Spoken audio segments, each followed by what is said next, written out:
Sanitation has 16 statutes, and there's some interesting ones in this. All that touch a dead carcass are unclean until the evening. Pottery is to be broken. Okay? It shall be unclean. When they are dead, it shall be unclean. Wood, raiment, skin, or sack, it shall be unclean. Every earthen vessel. If it's pottery, if it's an earthen vessel, you're supposed to break it. Okay, everything whereupon any part of their carcass falls, it shall be unclean. This makes sense. If we touch a dead body, we're unclean. What's that pottery thing? Well, if you think about pottery versus pottery is very porous. It is going to be almost impossible to clean it. Was it saying if a dead animal falls? If a dead animal touches it, contaminates your pottery, you're supposed to break it. Okay, through the blood. Okay. Yeah. Otherwise, somebody's going to put water in it and drink it. One thing to realize, unclean is tame. That we already went over this, but it's foul, defiled, or polluted. Being unclean is not sin. This is just a reality. The Messiah dealt with the sick several times. He would have been unclean several times. It's not sin. A modern definition might be sick or contagious. So when you read unclean, think along the lines of sick or contagious or contaminated. It doesn't mean sin. We've turned that into a religious word, and all of a sudden everything unclean is sin. Yeah. And it's not. If you touch a dead animal, you must wash and are unclean until evening. Isn't that just common sense? Mm-hmm. I mean, how many of you guys, a possum dies in your yard and you got to pick it up? Don't you feel dirty?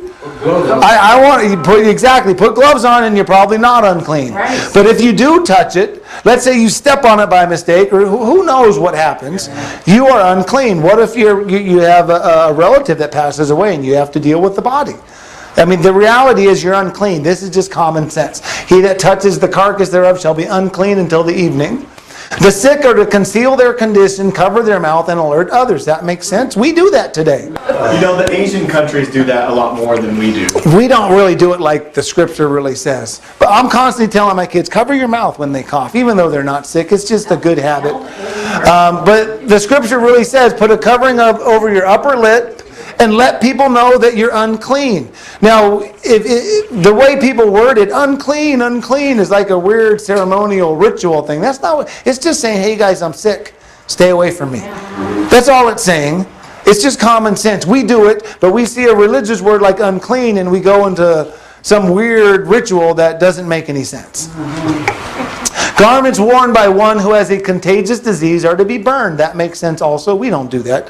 And the spirit of the law might allow, because we have bleach and different type of cleaners, to just be able to wash it and be okay. The spirit of the law is to make sure that we're not going to infect somebody else. A house with a contagious plague is to be quarantined. So then the priest shall command that they empty the house and shut up the house 7 days when there's a contagious plague. This plague is what we would call mold today. So when we find mold, we'll just keep people out of the house for 7 days. If the plague remain, the stone shall be taken away and the house scraped. So you're going to start tearing apart your house and scrape the house if the plague's still there after a week. If the plague remain, the house is to be rebuilt and sanitized with essential oils. If you know anything about essential oils, they disinfect. And then he shall break down the house, the stones of it, and the timber thereof, and all the mortar of the house, and he shall carry them forth out of the city into an unclean place. And if the plague had not spread in the house after the house was plastered, then he will cleanse the house with the blood of the bird, and with the running water, and with the living bird, and with the cedar wood, and with the hyssop, and with the scarlet. Wow. Now, I'm not going to try and explain what the blood of the bird is, but the 2 birds letting one go and killing one, that is the cleansing offering. What the blood does, I'm not sure. Now, I've looked into it a little bit, because you know how birds can navigate using the magnetic field of the earth. And a lot of scientists think it's related to their blood. They travel when they're migrating using the magnetic field, and a lot of scientists connect it to their blood. That might be why they're using a bird's blood. You know, I know your magnetic field has to do with frequencies and stuff. Maybe they're, who knows? Yeah. We just don't have enough science to it yet. But there might be something there. I have no idea. But it's the cleansing offering, and we're supposed to scrape this stuff down, clean it, tear it all down, and start all over if necessary, and then disinfect it with essential oils. The spirit of the law is to clean and sanitize your home when you find mold. The process of how is the letter of the law and not nearly as critical. You shall bury blood in the earth after slaughter. That makes sense. The earth is God's filtration system. It cleans everything out. You are unclean for 7 days when you touch a dead body. I already went over that. You shall quarantine diseased people. We think the word quarantine is really bad. And then he shall be brought abroad out of the camp. He shall not come within the camp. Obviously, when he gets healed, he can come back. But the reality is he's saying, you know what, you're supposed to be out. You shall bury your bodily excrement in the ground outside the camp. I put up a picture of a septic tank. That's the way we used to do it. Now we just float it down the river to the next city and pump it full of chemicals and let our next city drink it. But that's pretty much what we do. That's true. It is absolutely true. I'm not making that In up. Temecula, they go swim in the water. It produces. It's kind of disgusting what we do, but we think these chemicals fixes it. But, you know, that's one beauty of having a well. God's filtration system cleans it. And that's kind of neat to me. You want a well and a septic tank? Yeah, we're on a well and a septic tank. nice. It's really kind of neat. But that's what it does, is it puts it out there into the dirt and lets God's system clean it instead of floating it down the river for our neighbors. Okay, this one's interesting. I'm surprised most people don't pick up on this. But the purification water. Yes. You hear a lot about that red heifer. Yes. It makes perfect sense if you really connect the dots. The priest shall have an unblemished red heifer which has never been saddled, burned outside the camp. Okay, so he's supposed to take a red heifer, no one's ridden it, no blemish, without the camp, slay her, and then burn her. Okay, that's what he's going to do. The priest shall cast cedar wood, hyssop, and scarlet wool onto the burning heifer. So you burn the cow and put all these things on it. The priest shall have a clean man gather up the ashes and store them outside the camp for the purification water. So he's going to take all these ashes and put it right outside the camp. And they're going to use those ashes to mix with water and bathe with when you're sick, when you touch a dead body. Makes perfect sense, doesn't it so far? Those unclean by touching a dead body are to wash in water mixed with the ashes the third and the seventh day. After 7 days, the purification's over. And everything that touches the dead body are to be washed in water mixed with the ashes. Guys, this is an ancient practice that works. Washing in ashes goes back thousands of years. Volcanic ash has been used for health for centuries. It disinfects the blood. It stimulates bile secretion. It aids the oxidation reaction in the body. It protects the protoplasm of cells. And it's for the synthesis of collagen, which is basically skin. Wood ash does the same thing. It's been used for centuries. It maintains pH balance in soil, it deters insects, it absorbs odors, and it's a cleaner and a disinfectant. Mulch.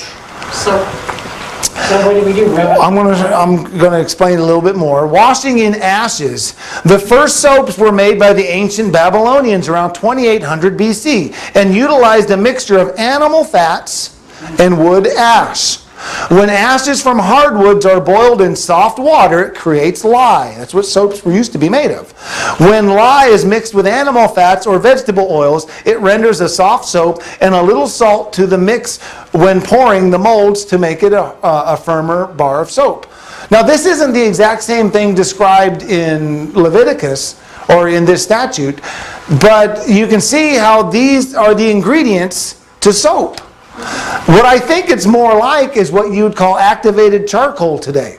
Anybody ever use activated charcoal? Yeah. In 2004, the National Institute for Health and Care Excellence recommended that ambulance services should carry single-dose activated charcoal as an antidote to self-poisoning. I've been like that for years. What it does is it goes in your blood system or in your stomach, and the activated charcoal clings to every toxin, and then you just pee it out. It works. We actually did this at our house, and I meant to bring a tub of it. I forgot. But we had our first set of labs that we started breeding. Rochelle would even tell you this story. We were sitting there getting ready to go somewhere, and one of them came running up, and Rochelle just goes, "This isn't my dog," because his head was swollen like a basketball. And we looked, there were 2 fang bites right in the top. It got bit by a rattlesnake. I called the veterinarian, and they said, well, he's going to die unless you come here and we give him the antidote. How much is the antidote? About $1,000. Okay, thank you. And I hung up. And we immediately went, well, this was our plan. We will use the activated charcoal. We made a paste. I put it on the back of the neck, right by the bite, and then we made him ingest some. In an hour, the swelling was completely gone. It looked like our dog. Wow. Wow. That quick. I was shocked. It's not like Kingsford charcoal. No, They do it in the ER when you've taken. they still use it. Oh, that's interesting. And then they put it lavage through the nose, and then you throw it up. The top 10 uses, this stuff actually whitens your teeth. It alleviates gas and bloating, treats alcohol poisoning, which prevents a hangover, cleanses mold, water filtration, toxin removal, skin and body health, digestive cleanse, anti-aging, and reduces high cholesterol. In fact, I think Shannon made me a toothpaste out of it, huh? She makes it. You gave Rochelle a recipe. I think you didn't make it, but you gave Rochelle your recipe. Oil and activated charcoal, Yeah. soda, bentonite clay. Yeah, this stuff works really well. It's amazing. It grabs the toxins and just pulls them out. It's just it's like a magnet to these toxins. And I think that's what this water was for. It was like an activated charcoal paste. And we've just lost sight of all this because we'd rather use chemicals.